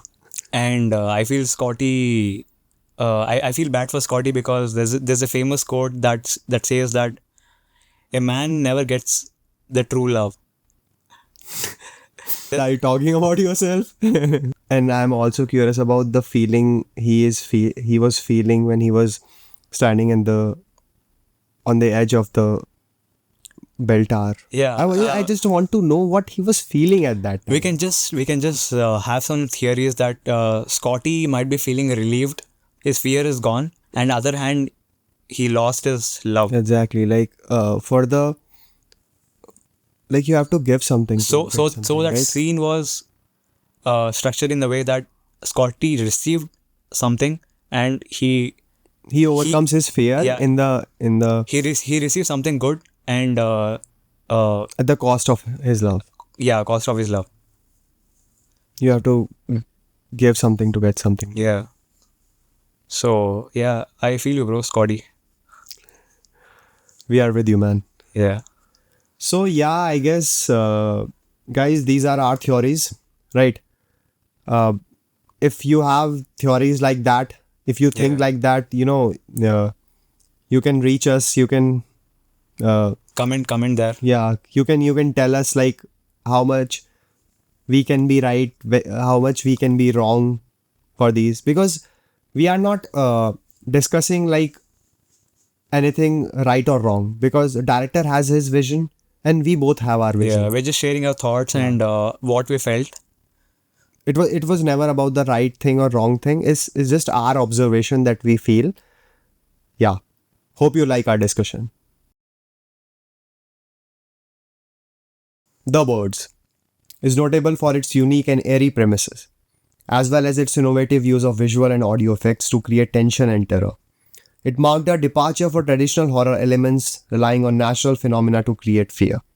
The film's suspenseful scenes and iconic bird attack sequence have made it a classic in the horror genre. The movie is based on a novelette of the same name by Daphne du Maurier and is known for its suspenseful and unconventional approach to the horror genre. The Birds is a unique film that explores a sudden and unexplained onslaught of violent bird attacks on a coastal California town. The screenplay was written by Evan Hunter and the cinematography was executed by Robert Burks. What's up with those birds? What is wrong with them? A lot of birds coming after one another. There was a lot of birds. I wouldn't be talking about the story, but the birds. This director decided let's bring out all the birds and start shooting them. Shooting them toward the people of Bodega Bay, right? Yeah. So this director wanted to just show the fear of birds. Like I've read it somewhere that some people have fear of birds. So this is what he wanted to show. I guess he had some personal grudge against them. Yeah. That's why he just wanted to show the most terrifying part of birds. Although the kind of story it was definitely a fictional story, right? We can say a fictional story because it's not like it was inspired by true events or something. Yeah, right? it was inspired from true events.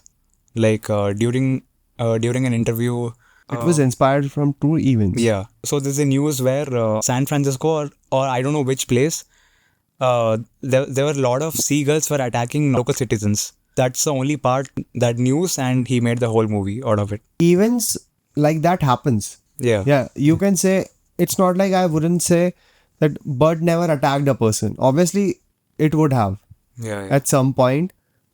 But the kind of exaggeration Hitchcock shown in this movie, like they were attacking them like they were aliens, or they were invading the earth. Yeah. Bodega Bay. And before attacking, the sounds the birds were making were really, really haunting around my mind. The story was pretty simple. One person is going from one place to another to meet somebody, and boom, it was never about them. It was never about them. It was about the birds. Like they were introduced in the first sequence itself. The gals were introduced in the first. The seagulls were introduced in the first sequence itself. Yeah. And I thought those lovebirds had some connection with those seagulls. I guess those lovebirds. Okay. Let's start from the start. Like, what did you feel about the movie, and what did you want? Okay, so what I feel about the movie is it is one of my favorite movie of all three out of Psycho, Vertigo. They were great, but Birds is the movie that I like the most. The story was very straightforward. There was no complication in story. The movie is not about the story, as I'm saying. Why it's my favorite movie? Because the story was pretty straightforward. There was no transition, just like we talked before. Yeah. I had so many questions about the transition of Bates, about Scotty, but in this movie there were no transition. The reality was the reality, and suddenly birds start coming, and they were just attacking people Yeah. out of no reason. So when I was watching this movie, I felt that when Melanie first goes to the pet shop to buy lovebirds, so I thought girls are attacking because humans are capturing the lovebirds in their house. So I thought girls is attacking them because to free the lovebirds. Yeah, at last, But they never revealed that why girls were attacking them. That left me questioning. Left me question that why exactly. this movie. I mean, like, why did it end it so a cliffhanger? They were not just girls. It was other birds also. Crows, girls, and all. And Crows and other girls. and they started coming from all over the place, and that's how he created a movie. He just decided to exaggerate those shots, those sequences, how those birds were attacking. At some point I thought that Bodega Bay is going to get destroyed. It was almost get destroyed, but in the starting sequences, when birds started attacking on the at the birthday party, I thought it was maybe attacking them only, like Melanie, The main protagonist. Mitch means Melanie and Brenners. I thought the birds are just attacking them, but then they started attacking the whole town. Yeah. We would have thought like they are means director never wanted to tell the audience why the birds were attacking. If he would have concentrated the attack towards the main people, means Melanie, Mitch, so we would have thought that it has to do with them, but it was never about them. It was about the whole humanity. Yeah, the same thing. Until the end, I just felt the birds were attacking only because to save the lovebirds, but it was never revealed why. And then movie just got ended. Yeah. I was like, I was the like, movie got ended. Why? Because in the radio itself, they were telecasting that in Santa Rosa there were other attacks as well, not just in the Bodega Bay, but the whole Santa Rosa, the attacks were there.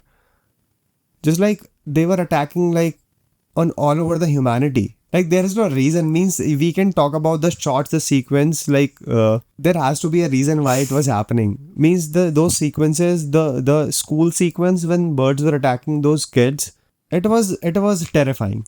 yeah. And I just love the part where Melanie first time when she goes to save Kathy from her school where Annie teaches her. So we see that isolation there, and there's no one there, and it's very peaceful, very calm, silent. We see at the park, at the stands where there's only one or two birds just enjoying there. But as she enters the school, Annie says her, "Please wait outside. I'll be coming in a few minutes." Then Malini comes outside for a smoke. She sees that like one, two, four, five birds are coming, and suddenly we get cut. We get a shot. Suddenly there's a cut, and we see a bunch of birds. They're waiting for Melanie to just do anything, and they'll come and attack. And she goes inside the school. She tells Annie that please save everyone because there's a bird sitting there. There was no escaping. Yeah. There was no escaping from these birds. And the first time when I saw so many crows in the stand, I don't know. I felt very frightened, and I don't know. After this, I don't know, like you guys have experienced but when I watched this movie, and a few days I had fear of birds. Well, fortunately, it didn't happen with me. But yeah, those sequence was terrifying. How the kids were running, the how they were acting. Those actors were pretty good. They were performing like those real birds are there. Obviously, the real birds were there, but how they have shot it. Yeah. It is. I want to know. I want to see how the movie was produced. How they like created these all shots and means those exaggerated movements. I guess that was the beauty of this movie. The only thing this movie made Hitchcock's one of the best movies is the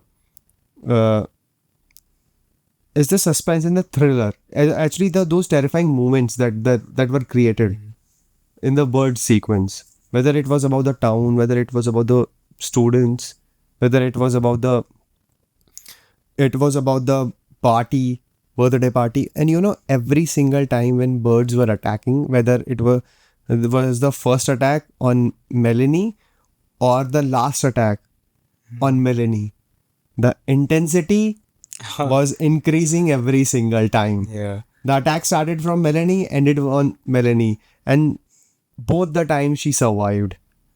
When the attack was just on her, but the intensity was very different. Yeah. So once like I made up a mind that I need to watch the birds. I just thought the title, The Birds. I thought this might be some romantic movie because I didn't know the background of Alfred Hitchcock. So But you would have watched the poster, right? no, unfortunately I didn't watch any poster. So initially when I clicked on this movie I was watching, so I just felt that even the opening shot started with the bird shop. So I thought this might be some simple story of some couple buying birds and going on vacation or something.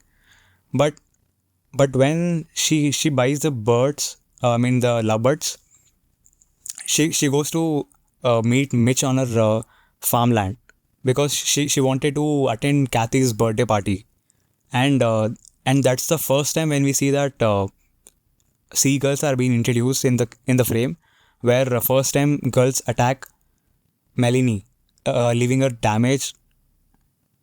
Like seagulls were first time introduced in the first sequence, right? I mean, the first attack was introduced there. The first attack. The first attack was introduced to Melanie in the scene, in the scene. When she was in the boat. Yeah, when she was in the boat.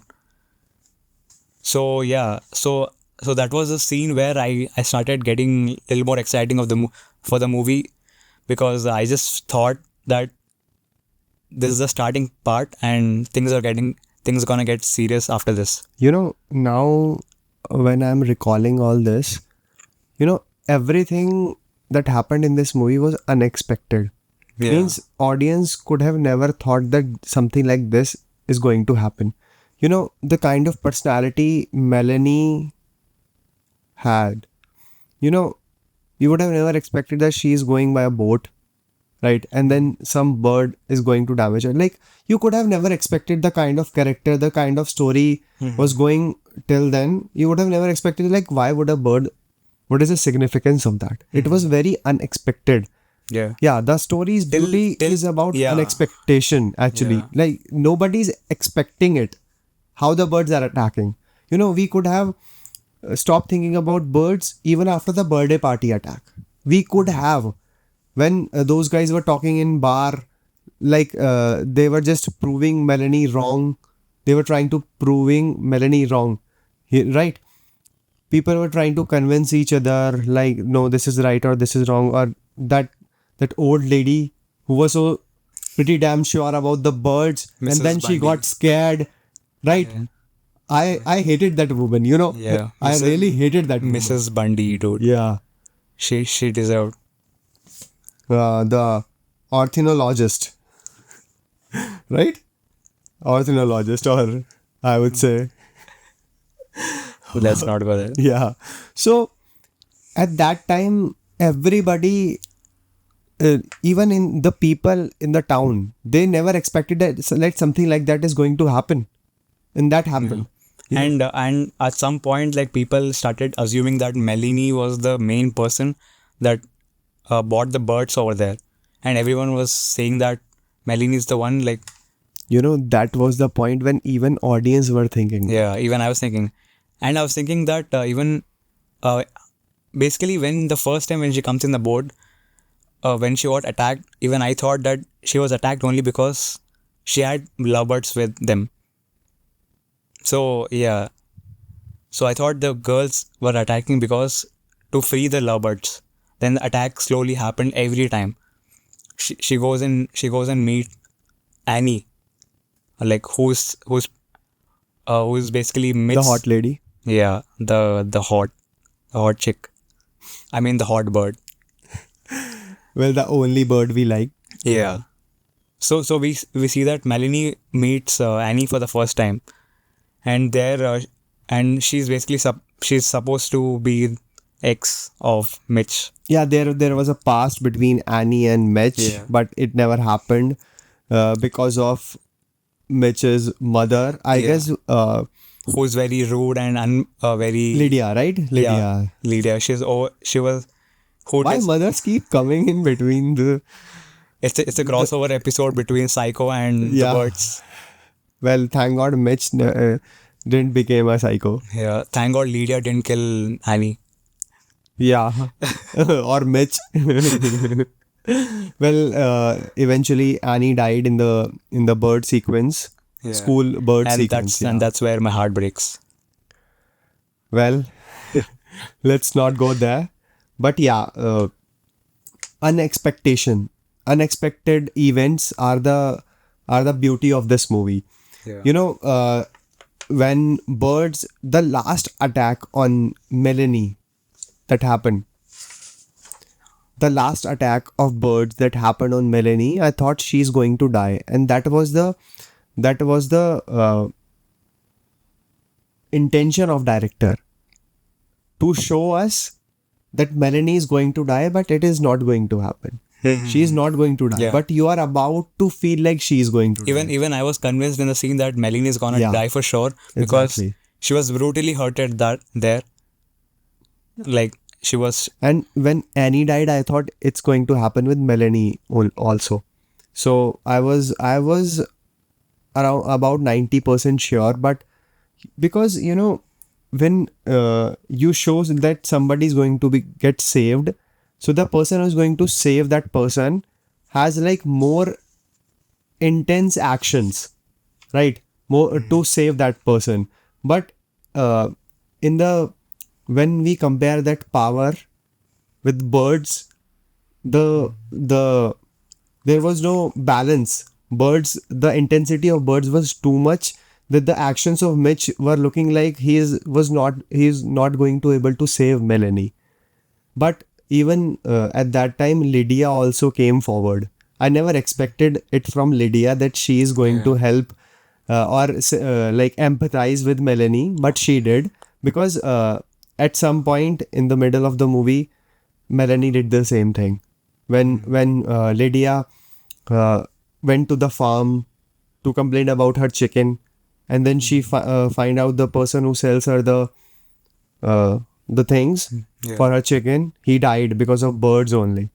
So Yeah, and we see character development of Lydia where Lydia at the end when all the Brenner's family and Melanie sits in the car where Lydia I mean where Melanie sleeps in Lydia's lap. That's when we see that we see this character development of Lydia where she kind of trusts Melanie as a good woman, and Melanie trusts Lydia has a good mother.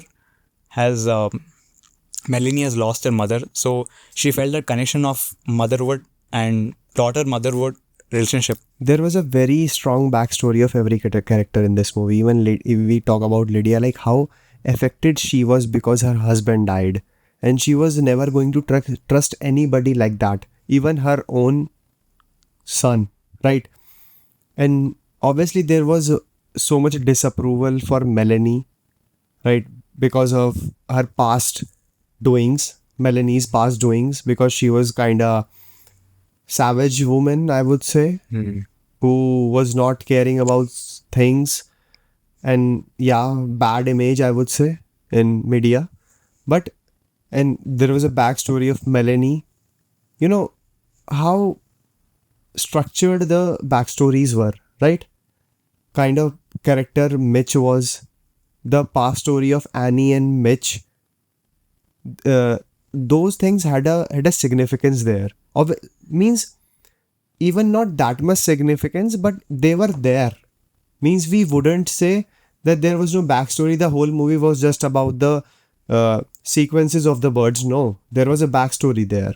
There was a information there that if people want to know, they can go there and check it out. Right? There was explanation of every character there. Why Annie was living there. Right? What kind of relationship Annie and Mitch shared. And there was no jealousy between Annie and Melanie.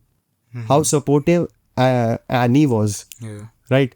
And just like you said, the And- character development And of Annie, Lydia. Annie was trying to stop Melanie to go and meet Mitch because she knew how Mitch was. Mitch's mother was. Lydia was. Yeah. But actually, she never directly stopped her, but she was kind of giving her the information she had, Yeah, the experience she had, right? So, and Annie was not a complainer, I would say. She was not a complainer. That was the reason she stayed in Bodega Bay. She was also from San Francisco. Yeah. She was actually in love with Mitch. But unfortunately, Annie died. Annie was a strong character.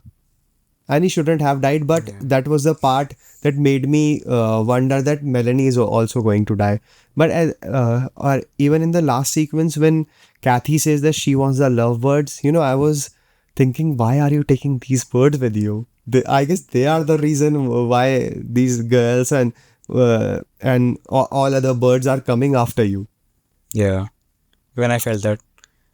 And there's a scene where first time when the petrol leaks from the petrol station and we see some guy lighting cigar, and that's when chaotic starts, like the fire blast and girls coming and suddenly attacking. People are running here and there and attacking telephone booth and all. I just felt that time that the city is gonna explode now, and there was a lot of chaos there. But yeah, but somehow And that telephone booth sequence, like Yeah. how it was really good.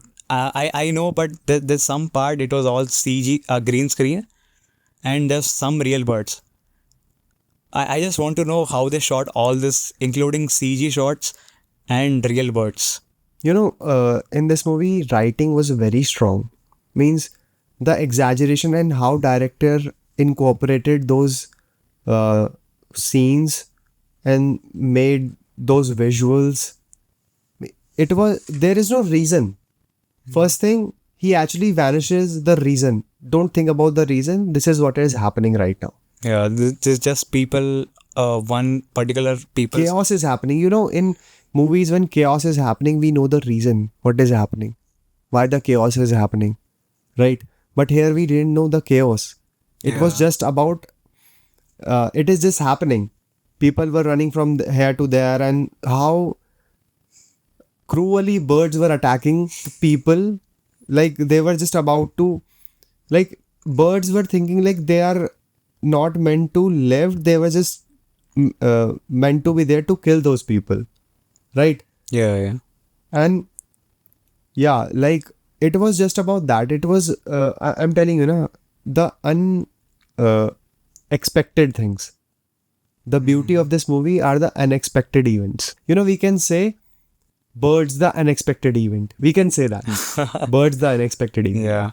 At one point, like, even I felt that birds gonna kill humanity and only the birds are gonna stay in Bodega. I guess they came from Mars in this movie especially. Yeah. There are some other things that that I've noticed. At that time, women used to wear heels. Today we see sneakers. Like women have like so dynamic range of footwear in today's time. But at that time, I've seen even Melanie was not kind of, I would say, a totally sophisticated woman. She was rich. Yeah. But I've noticed so many women, even in the city and even in the town, they were wearing heels. I guess that was the kind of whereabouts at that time of women, Yes. right? And obviously there were point of view shots there, so many point of view shots, and the difference, the thing I just like I said in Vertigo also, and I'm pointing it out here as well, the wide shots, because this movie was shot in outdoors. Obviously indoors shots were there, but outdoor shots were also there Yeah. when they were showing the landscape of Bodega Bay. So all the close-up shots, they were using a back painting. The artificial light is there. Everything was so noticeable. I'll point out these shots when Mitch and Miss Daniels, Melanie Daniels, were talking at Kathy's birthday party when they were over the sand mountain, right? yeah. So there was a wide shot, and then we cut to those back paintings. That was really good, and that was not real actually. Yeah, they used so many landscape paintings, right? For those close-up shots, we can literally see that these are artificial lights, these are studio lights. The sand is there, only the real thing, but everything is, how Mitch was looking at the landscape as talking about the landscape. I was like, that's a painting, dude. And that's the first time where these both come close. Yeah, even the sequence that you talked about, right? School sequence. Before that, when the birds start attacking, the wide shot, we could see the birds behind Melanie. But when we cut to the close-up shot, I could see the artificial lighting. I was like, man, it is so obvious. Just catching out these shots, and light was so obvious, and the positioning of characters. When the very first time when Mitch invited Melanie for dinner, he asked her, "Are you hungry?" She says, "Reasonably," and they go inside. Actually, I like that reasonably thing. Like, "Are you hungry?" Reasonably, and they go inside the house. At that time, Lydia called to that guy who died because of bird attack, who had this farm. So you see, it was this one take shot, which was happening between medium shot of Lydia, full shot of Mitch and Melanie, and then Kathy comes. That was a one take long shot, and the positioning of the characters, the term they use, blocking. Yeah, the blocking of the characters and it was pretty great. Yeah, staging and blocking. Staging and blocking. Right. So it was very precisely done. Yeah. That particular shot I liked the most, where the ultimate direction and the camera work I saw. Means all the three characters are in the same frame, and Lydia is there. Even there was a little bit rack focus. It happened 2 or 3 times max, because the focus was entire time on Lydia only, because she was talking and she was close to the camera. Yeah. And in the background, Mitch and Melanie are talking about whether you want wine. Can I give you some drink? Can I offer you some drink? And it was happening in the one shot. It was got cut when Kathy comes in frame. And I was like, oh shit, it has been going for quite a while now. It's a one take shot. You know, you do one take shot as well as you do the mise-en-scène. So mise-en-scène is basically how you make a shot, how you make a composition, how you block stage or do the production design, where you need not to make so many cuts, but you cover all the sequence, all the shots in one composition only. Yeah. So this is what we call mise-en-scène. So this is what I have been noticing in Birds, and I like this movie so much because I need not to think about any shadows. Shadows of what? Shadows of a person. That there is a dark side, there is a bright side. We don't know about animals. Animals can do, or birds are not technically, they are animals. Birds are basically not humans. Yeah. Right? Anything can happen with the things we can't control. Psycho was an example of where a person can get mad. But here we had a reason that, these creatures can also create a mess that we cannot control. So it was Bird. That's why I like because every character has a very proper structured story. They were what they are, and they were not hiding it. They were showing the people who they are. There was no curtain between the reality. It's just we never got to know what was wrong with the birds. That was the only question. What was wrong with them? What the fuck they wanted? They just wanted to attack people, that's it. Martians. Well, cinematography was amazing. I like the shots. I like the landscape shots very much. The boat sequence and how Melanie went to that place. Like how motivated the characters for their MacGuffin, right? Yeah, Hitchcock and MacGuffin. Yeah. But it was never about the MacGuffin in Hitchcock's movie. It was about how the story is going to go there. Every element around the MacGuffin, but never about the MacGuffin. Yeah. So guys, it was our thoughts. It was our thinking, what we think about this movie, how we see it on the basis of direction, writing, cinematography, right? So it's us. This is how we see it. And if we get a chance to make a movie like that, I guess we're gonna look up to Hitchcock. And we might give the reason why birds are attacking. Yeah. Yeah, exactly. You got that right. We're gonna give that reason. But the beauty, if we give a reason, when things are actually not known, na. Yeah, it Till remains that time they are very beautiful. remains a mystery. Yeah. So people are always thinking, that's why we are still talking about birds. That is the reason we are talking about birds now. Otherwise, we wouldn't be talking about birds, if we were. I think Hitchcock has his answers, but he wants to keep audience to. I think he wants audience to keep their theories. Yeah, that is what the beauty. You suggested me this movie, Quentin Tarantino's first movie, Reservoir Dogs. Reservoir Dogs. So I thought let's read the screenplay first. So when I was reading the screenplay, I was visualizing the whole movie, and it was very beautiful that till that time. I watched the movie half. I'm not criticizing that he directed a bad movie. No, I'm not saying that. It's just my visualization of it. It was the beauty of that screenplay that Quentin Tarantino wrote. The way I was thinking about it, the mysterious way that, and I was very, very curious how Quentin Tarantino directed it. So that kind of approach Hitchcock has taken here, that he gave audience to think. Because when people think about things, they make their own creation. That make them little directors of their visualization, right? Many directors. Yeah. Many directors, what would I say? Uh, so when you let the audience visualize,